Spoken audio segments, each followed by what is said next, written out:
Well, my camera's all busted, but we're here. We're hanging out. What's on everyone's mind right now? I know me and Javier have been talking a lot about art direction with AI, and it's kind of surprising moment of him using LLMs to generate an anthology of his text. So that was, I know, what we were working on privately for the last week. I mean, I guess I'll just hop in here because yeah, we obviously have been talking a lot about like how can one use AI. I think to actually bring up theme purposely. um, so the one thing I did not realize when I decided to compile my texts after writing on Substack for a couple of years was that apparently I did have a pattern, a loose pattern, but I think when ChatGPT was able to compile it for me, and it's funny because it's actually texts that I've written within the year, like this year, actually. The whole book, most of the book are essays that I wrote this year. So they're not even like super old. But what's crazy about it is that I never thought of connecting them in that way, even though it's like obvious once ChatGPT like compiles it up. It's like, yeah, essays on lack, beauty, freedom. It's like okay. But ironically, I would have never thought about freedom because I only have like 2 essays on there. But for some reason, ChatGPT wanted to make that a third collaborative element in the thing. But I think the point is that, and I like Jockin's phrase, is like ChatGPT or Claude can kind of function as an average consciousness reflected back at you. And then you're able to work with it. But I think what people don't understand, because if people actually hear how long we've been like me and Jockin have like gone back and forth with AI and like know what's their weak points. Like I can actually agree with Jockin now. If I knew I was going to talk about this, I would have just like, I would love to share my screen and actually compare how Claude looks when it decides to design something, and then when ChatGPT decides to design something, because Claude is cartoonishly bad. I'm going to borrow Jockin's words here. It's bad. Like it's incredibly bad. Like it's sad. But to be fair, it's not meant for design. It's meant for like coding and stuff like that. But ChatGPT is actually much better. But I think the point is that when you have a vision, to use Daniel O.G. Rose's term, AI actually cannot give you what you want. It kind of lacks in that sense. But I do think AI can give you an artistic direction. It can kind of help you with an art. It can facilitate an artistic direction, but you have to have a vision first. And so like when I drew this up to Jockin, I was like, okay, this is a cover, the Exo-Capitalism book. And I've talked to you about this, Luber. I love that book aesthetically. Like it is amazing aesthetically. Like I have never seen a manuscript that decided to add artwork as a philosophical text, decide to add artwork in the manuscript itself. There's just like pages of artwork in the manuscript itself. And I actually think that now that we have AI to offload some of the manuscript stuff, compile, edit, I do think we should be putting more emphasis of crafting the art portion in our own work. But yeah, I'll leave it there. Oh, nice. I will jump in now to build on this case. So, for example, me and Javier were jumping around ideas. And I decided to have a fun moment because the title that was proposed for his book was "The Hammer Is Not Yet." Um, so I decided the image of a hammer we associate with communism.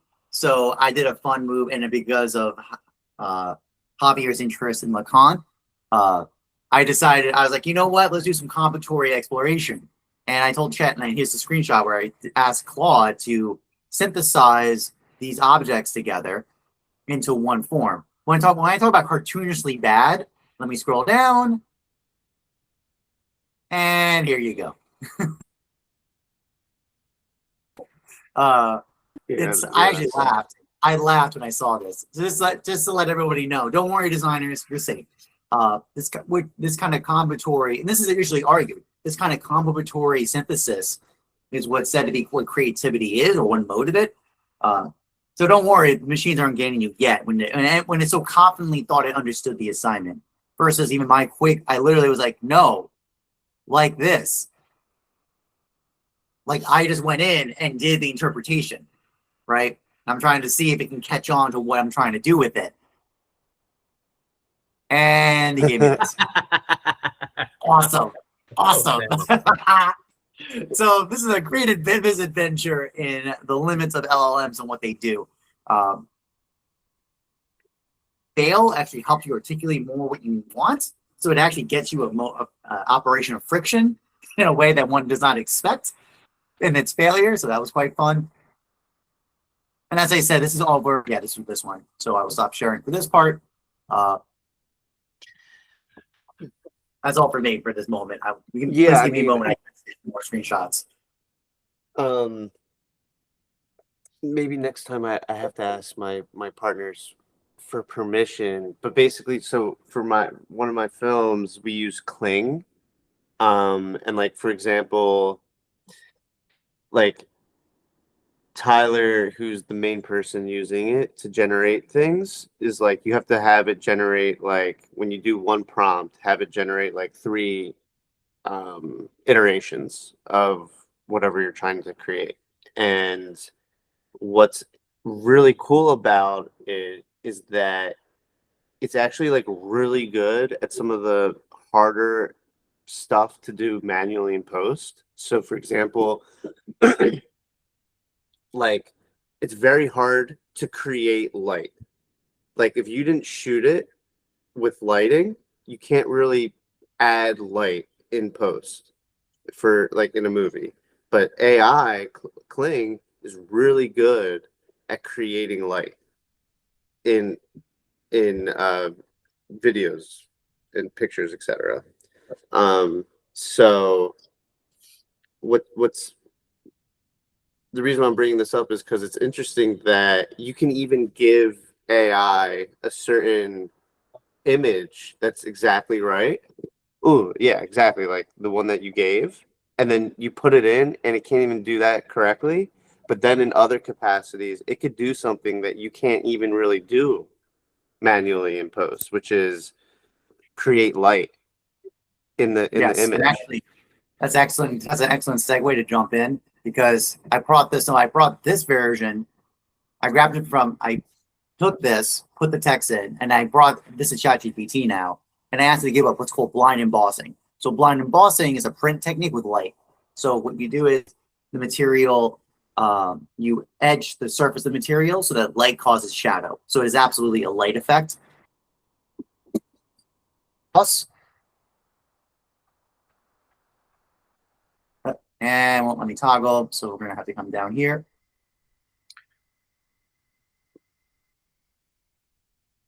Will it make me bigger? No. Okay, so yeah, that's where an example where it did exactly what I was looking for, that blind emboss effect, immediately. So, and that's because the idea of like lack and absence and presence and all that fun play. So yeah, I agree with you. I definitely agree. There are areas of strength for LLMs, and I think in modeling light is actually a surprisingly strong one. Right, like unbelievable. Like there's this one shot that we created that the light literally goes from like day to night within the shot, and it does like a slow fade transition, and it does it so smooth. like it's seamless and it's super impressive, while other times, you know, it's so laughably bad. But yeah, I mean, I kind of wanted to bring up this whole notion of disavowal with AI. That it's actually interesting that AI can be treated as a thematic object in the sense that you can genuinely disavow it, Mhm. but you can't deny it. You can only disavow it. You can't deny its presence, Mhm. its reality, but you can deny the felt reality or the consequence to that reality. And that denial of the consequence to the reality or the felt, the reaction, the body reaction to that reality can be disavowed, which is very interesting, because in my opinion, the only things that you could really disavow are when there is something that is at the level of like a thematic object, or in other words, something like unequivocally true that is creating a circumstance for everybody. So like historically, not smart people, I shouldn't say that, but like Kant, or like, you know, some of the great thinkers like Spinoza for like the Jewish people, right? Like they, in a certain sense, disavowed the colloquial notion of the thematic object of their time. Um, maybe that's too strong. Maybe they didn't disavow it, but they just kind of had a different rendition of it, or a different take on it. That's probably more accurate. But nonetheless, whether my example is true or not, the point is that it's just very interesting that AI could be put at the level of a thematic object, and that it can be disavowed, and that in that sense, it's actually a good thing. Like the ability to actually disavow is something that's good, because we need we need something that everyone can agree on that it exists, while at the same time, if that's something that is actually occurring, that means the possibility of disavowal has to be present for something like that to exist. So in that sense, disavowing is almost like the negative side of something real and true existing in real time. And last point with that is, last week when we were talking about thematic objects, we didn't talk about the relationship between the thematic object and disavow, and that almost dialectic, if you will, is a good way to demarcate whether an object is at the level of it being thematic or not. Yeah, but Javier, go ahead. Yeah, well, I guess my computer decided to say that I don't have a camera. So it's doing that thing today. So I won't be able to show my face now.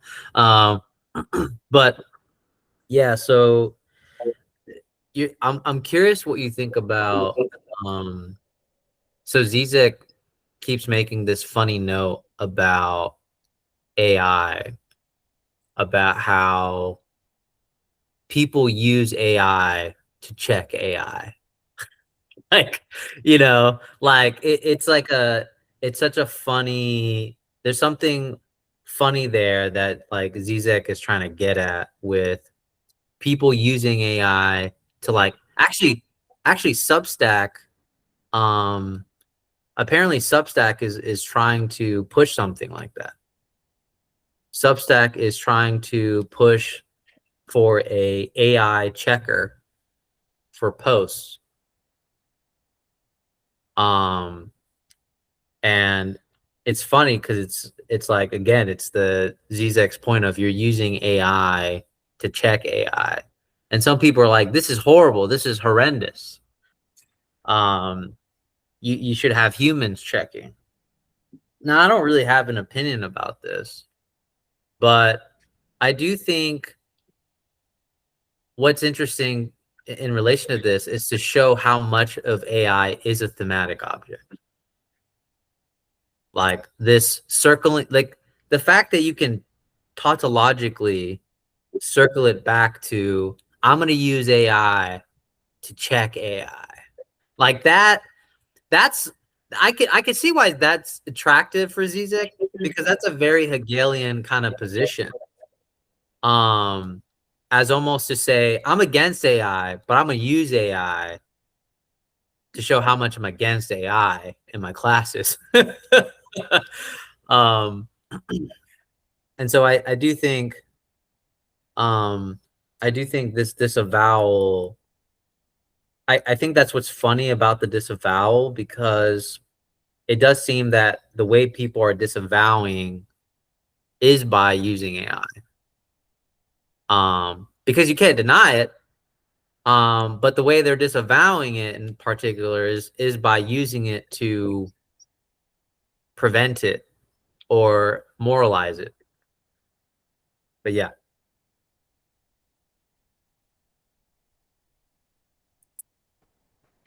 Jockin, you want to go, or you want me to go? No, sure. No, it's fine. You had your hand up first, so go. Okay, so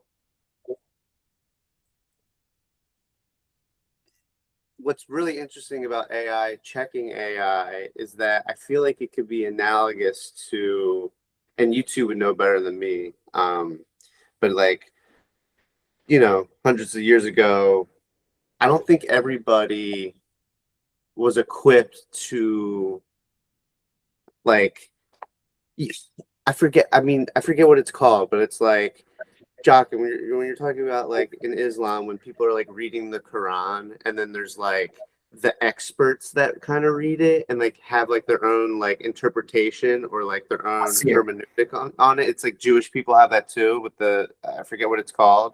But basically it's like only a certain like type of person, a certain qualified person was able to, like, if you will, check the Bible or just like interpret the Bible in a certain sense. And it seems like there's an analogy here where not everybody can check AI for AI, but only certain people that can program AI to check AI.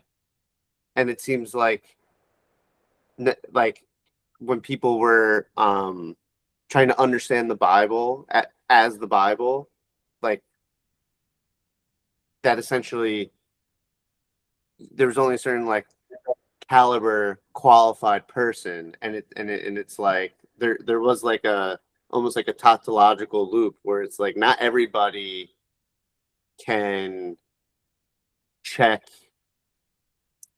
the Bible essentially. Do you get what I'm saying? I feel like I didn't articulate myself the best there, but I wanted to ask that question. Well, I'm in terms of that, which way you're going with it, in terms of like God ahead. as a thematic object, or like the Bible as an extension of God being a thematic object, and how the Bible would get revised and updated and checked, and that having a similar trajectory with AI, where it's like AI is checking AI, just like, for Catholicism, let's say, it's like the only person that can really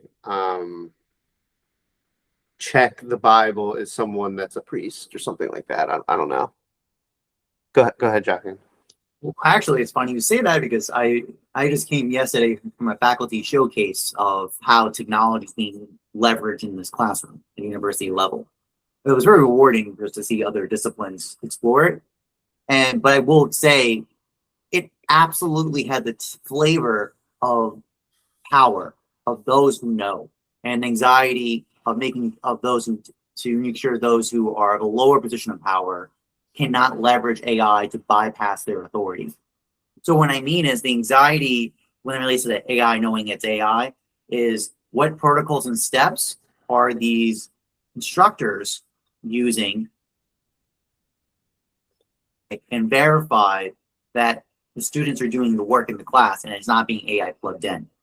That's so thus those who position the kind of priest class of the knowers get to decide the judgment of AI's use in assessment and application.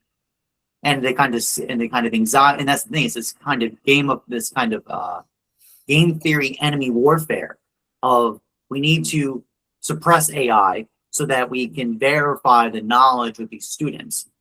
And it becomes an arms race of fighting over each other, of the administrators or the instructors basically being Gestapo effectively. Really, it does feel like that sometimes. It's basically like Gestapo, because they want to disavow AI, they need to then use systems from AI to flag things that might be AI. And then they have to spend their whole time building the system, which then requires them to manually adjust. And then it becomes arbitrary power decisions of when do they apply the algorithmic logic of up flagged AI 0 versus this was human effort. And especially when they're trying to use also machine logic to grade the work. That's even more so. Because one of them was disclosing this, they use a service called, they use a thing called perusal, which is you have a text and then people can come on and comment it. How you qualify a comment to be a high quality comment. This actually leads you to exactly the hermeneutic mode of priests or scholars. The tension is, see, in the past it was because of your learning. You were taught by certain people under a certain accounting logic. And it was trusted that you have the right to give this account because of your training. These are students. So instead now it becomes, how long were you reading the text? How many upvotes did you get? How many words was counted? I could see it's quantity. It's always this run of quantity to be the way to assess was investment there or not. And of course, and I mean by this anxiety of AI overload, like anxiety of AI, was using things like duration of reading the text to be a measure of this was a human read it, not AI, because AI can do it instantaneously, right, or very fast versus humans. True, up to a certain limit, that's certainly true. But that doesn't necessarily guarantee just because you spent 30 hours on it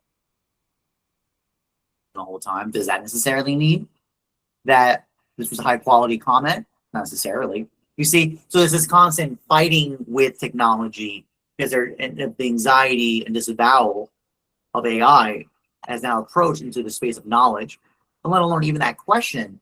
Like no one's asking that question. What is a quality comment? What does it mean to give a quality comment? And what are the signs of it? Like no one's having that conversation. The run to quantification, it just seems to assume, well, we can just quantify it by number of comments, word count, duration on the page, upvotes by peers, etc. And that may not be the case at all.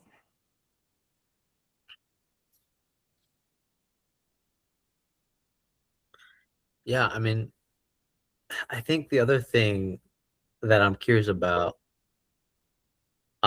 is, and it almost seems like a silly question to me because I don't see how it would be possible, which is like, can something be thematic that is strictly AI?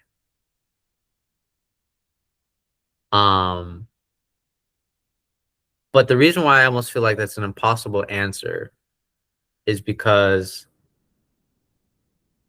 I think when people are afraid of AI taking over, I just, like, even from a psychoanalytic view, I find it impossible. But only from a certain sense of like when Luber gave the example of the lights, I think it's a really good example because it's like AI can help you do these lights, right? These constraints that you generally have where it's like, if you didn't actually film it with light already, you're pretty screwed. You couldn't change that. But now you can. But does that AI help give you the vision? It facilitates the vision, but it doesn't like actually provide you the vision itself, right? So like, I think this is where like Daniel's language is very helpful because people freak out about AI But I think what it is now is that we have less constraints towards vision making. So human labor now is not about reducing constraints. It's about vision making. But the problem is that, and I like Jockin's theory on this about technology, is that we're always too late on the thought process of how technology already thinks. Because we're thinking from the perspective of, I'm a human subject and I do labor that's related to reducing constraints, right? I go in, I edit the paper, I reduce the grammar errors, I do this, right? AI can basically do that now. But can AI give you the vision? I don't think the reason why I don't think AI can ever give you the vision is because it's predicated on human desire. It can't ever give you the vision. It can facilitate a vision. I could be like, I mean, it facilitated a vision for me. I didn't know I had a book. I had a hunch, so I decided to make one. But what's ironic about it is the more I play with ChatGPT and Claude and you know, Jockin and I going back and forth, is that the vision is starting to become more and more clear as we continue going back and forth trying to figure out what we want for the project. And so that's why I feel like it doesn't matter how advanced AI gets. It's always going to be a reduction in constraints, but the vision is always going to be a moment of friction. Because now we can even be more particular about our vision. Now we don't even maybe have to like give up a lot of our vision for these constraints. But yeah, I'll leave it there. Yeah, I mean, I want to read some of Alexis Zupancic's Disavowal, but before I do so, I want to preface by saying, like what we talked about last week, you know, the difference, like not the difference, but I think what it really is memory and not even vision, which is the reason why you play with it is because not the reason why, but you play with it more and you recollect in a certain sense. You there's something about where it's actually AI doesn't have any real memory. And that's why it can't produce a vision. I think a vision is just the effects of having a memory. So I want to say that before I'm going to read 3 sections, little sections. I picked little parts to just read from. And it's just funny how, remember I'm talking about, okay, I'm going to make this quick. Okay, so disavowal and denial are not only modalities of avoiding, circumventing some deeply upsetting real. There is also deja vu or false memory, which actually comes very close to disavowal in the way it invokes knowledge. Oh, nothing really new about this. We have seen this many times before. Disavowing in this way the unprecedented character of what is happening. Okay, so she's talking about disavowal being close to a false memory, right? I want to move on to another part where she just talks about knowledge. Again, I'm just like plucking these sentences within paragraphs, so forgive me. Knowledge thus adopts a new and different role. It is no longer simply something to be disavowed, but paradoxically something that can help us disavow. The real of this same knowledge. Okay, so basically, to me, she's just saying how there has to be genuine knowledge, which actually props up the ability to disavow. And in that sense, a false memory has to do with genuine knowledge. Because in the earlier version, she's making a distinction between disavowal and denial, and she's linking disavowing to memory. Whether she's calling it false memory, but I almost want to push back on that, because the memory has to do with knowledge, right?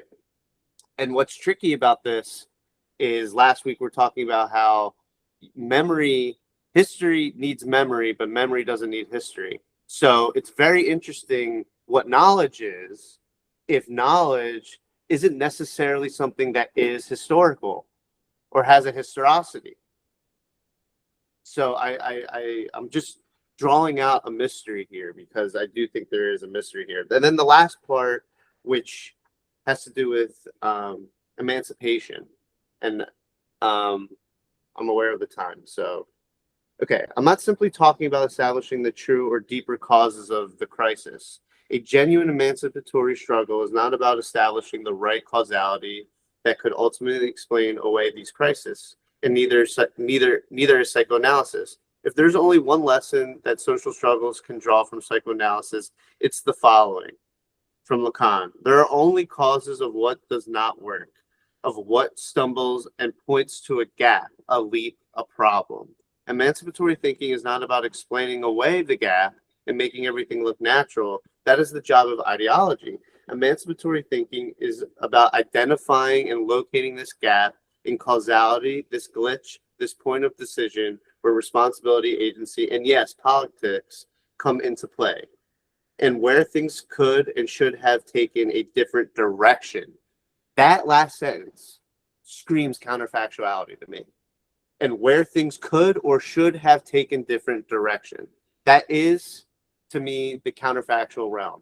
Why this versus that? Okay, so basically, in order to have any kind of real like when I hear emancipatory thinking, that to me is like an active character, right?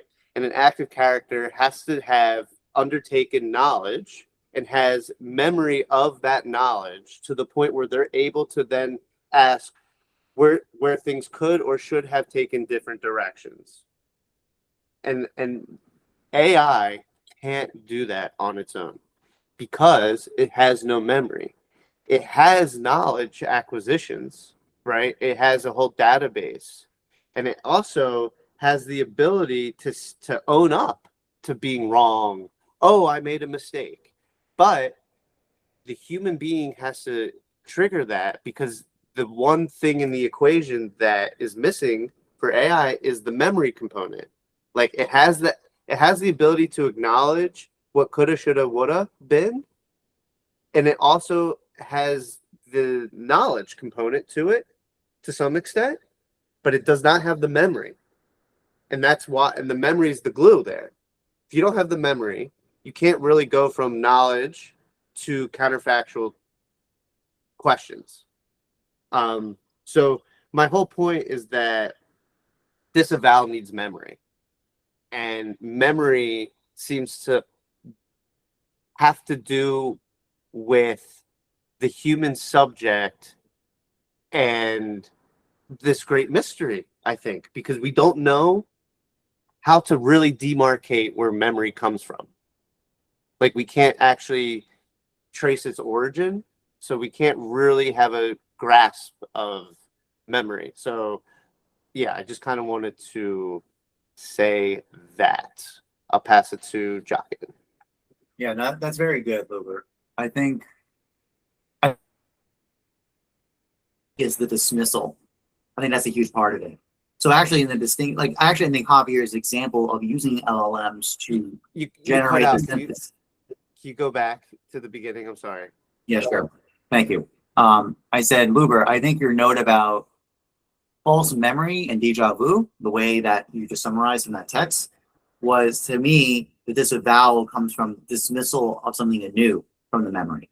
So I think that actually I think that dispositional state of response to the memory is what it comes down to. What I mean by that is, so Javier asked LLMs to synthesize an anthology of his writing in a way that had coherence. So that's actually coherence with ideology, right? See that from that note. It gave a synthetic symbolic Javier wrote. If Javier just took what the LLM produced and just outputted it, then it would just be a false memory, in the sense that it would just be a synthesis with no reciprocity or response. But that's not what happened. Instead, excuse me, Javier took that and then he had responses to it, and then actually shared it with me and you, and then we had responses to it, and then this drove basically drive within us. We're like, oh man, what happens if we do this? What happens if we do this? That kind of factuality drive kicked in. So thus, for example, actually a big note was Javier started realizing, he said one was that even that some essays he didn't even consider that legitimate in terms of its coherency of an anthology. The LM picked out, which is Javier doing a retroactive consideration of his biography, of how he even got to meet me and you and generate those texts in the first place. So that only came from the response from the LLM. That's something only Javier could have done, let alone me taking that text and then driving it to typesetting it, seeing the art direction about it, and having these recursive loops of responsiveness to it. So, and it's always this kind of, it's a leap of thought, right? In the sense that you see the response that appears in front of you, the LM gives you the response, the synthesis, as this kind of ideological symbolic, but then you have these leaps of insight that were outside the bounds of what the AI could ever consider at that time, because you didn't give it to work with the biography of Javier, of his development into philosophy. That's the first thing from what you're sharing, Uber. The second thing is Javier brought up my notion, hypothesis I presented to you and Javier over DMs, which is symbolic orders and models are always lagging. Like technology is the causer and thrusts us into a new reality, and we're always catching up in our symbolic order.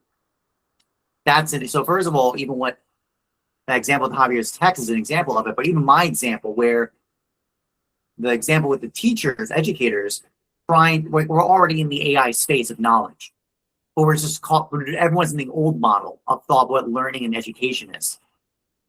We're not caught up yet. We don't understand what the new reality is. The example I've given before, probably with you two, is, for example, while yes, we may think that it's because of moral reasoning, moral development that we don't have slavery, it's also fair to say that it was because technology changed. Like there's a reason why for millennium there was slavery with agriculture. It had to be, it was almost a necessity, it had to be done. It made sense logically to have a population to purely be focused on agricultural development, farming on the land, and then power dynamics of a small subpopulation that culture can develop from. That was the case for millennia, like centuries, thousands of years. But why did it change? Why did slavery stop when it did? One of the accounts of why that is because mechanization occurred. Once you have mechanization, so the technology came first. But then once the material technology necessity of slavery went away, the moral, social, thematic, social order of slavery still existed. So thus, for example, things like the Annabelle himself, Jim Crow, and then of social racial segregation. And then when that had to get stamped down, Jim Crow laws, even after the Civil War. So thus, what was once a material constraint necessity of why we had a certain relationship or dynamic, once the technology showed up, it had changed the whole playing field. But we were fighting with the current battle with the last generational model. Like a progress of history in political space for that to be mediated, and because it moved from material necessity to basically symbolic thymos drive desire, that became the operation in which the logic got related. Another example is birth control with family reproduction. once birth control showed up and the pill became a regular available option, we're all like the constant battling right now in the gender discourse space of dating and relationships and family bearing and raising kids. We're already here in the post pill environment, and when our symbolic order has not caught up yet. We don't understand what's actually happened yet, and a lot of the kind of political thymotic desire dominant contest now to understand the new reality that the technology has revealed, because material necessity of sex leads to child production doesn't happen anymore. Reproduction doesn't occur, not by necessity anymore. So now it's also just the question of having a child now becomes a real intellectual choice, rational choice, when it used to never be. It was just a thing that occurred by necessity. So you see, like, that's just the model I'm pointing out. AI has now entered the space of thought, and now the question of what does learning in education space and development of the mind look like now that AI has appeared?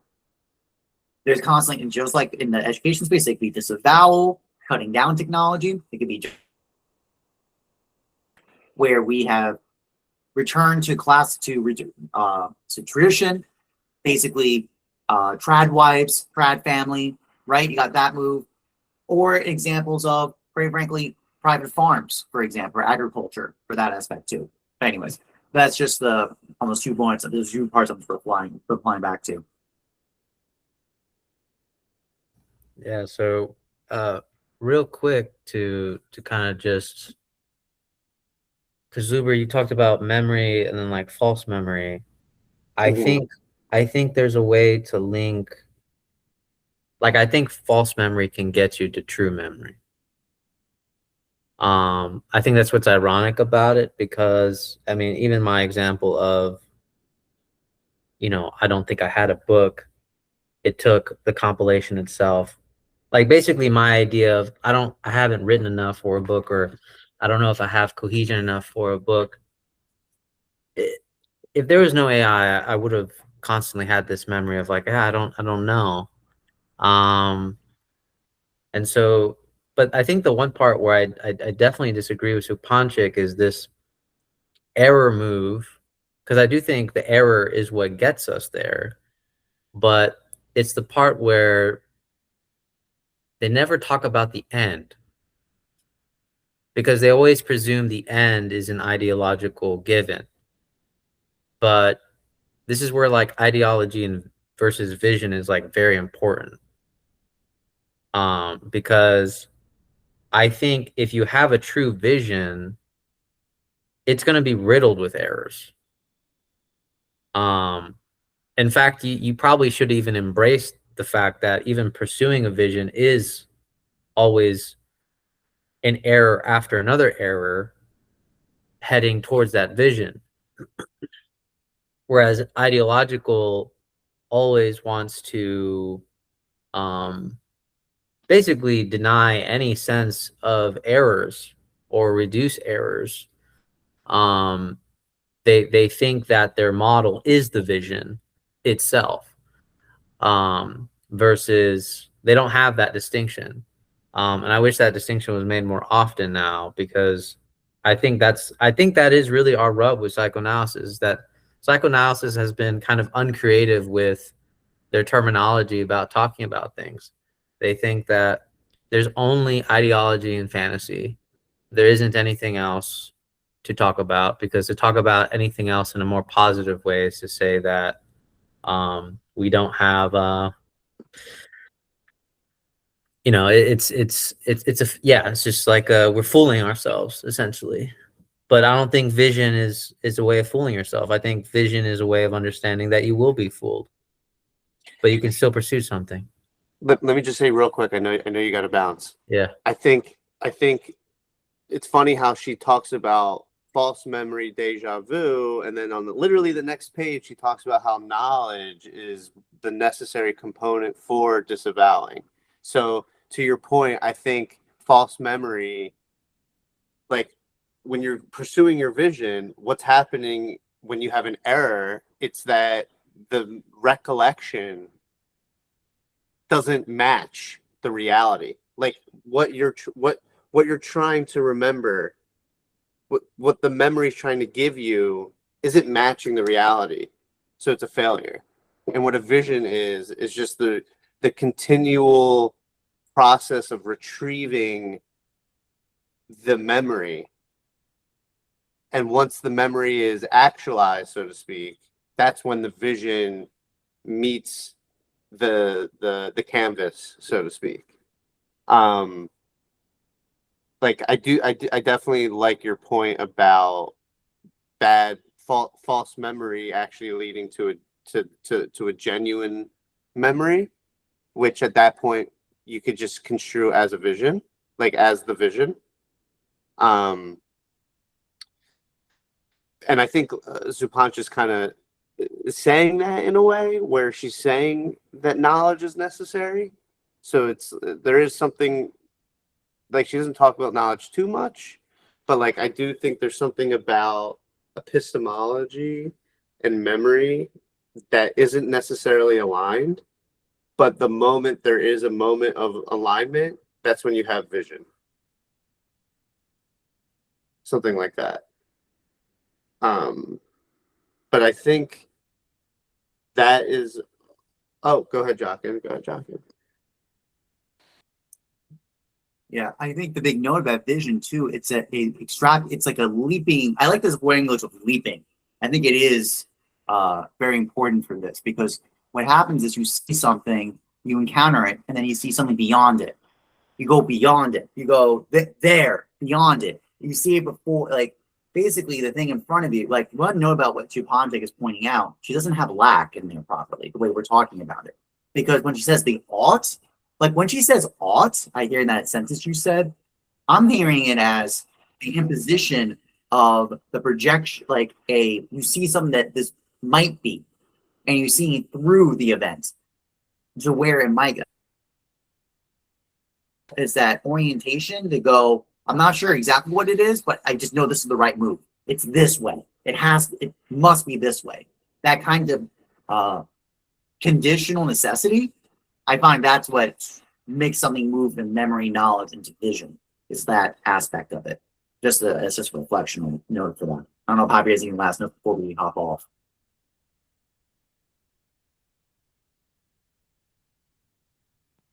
Nah, man, you're good, Jock, and I gotta go. Yeah, word. All right. So, all right. Later, gang. All right.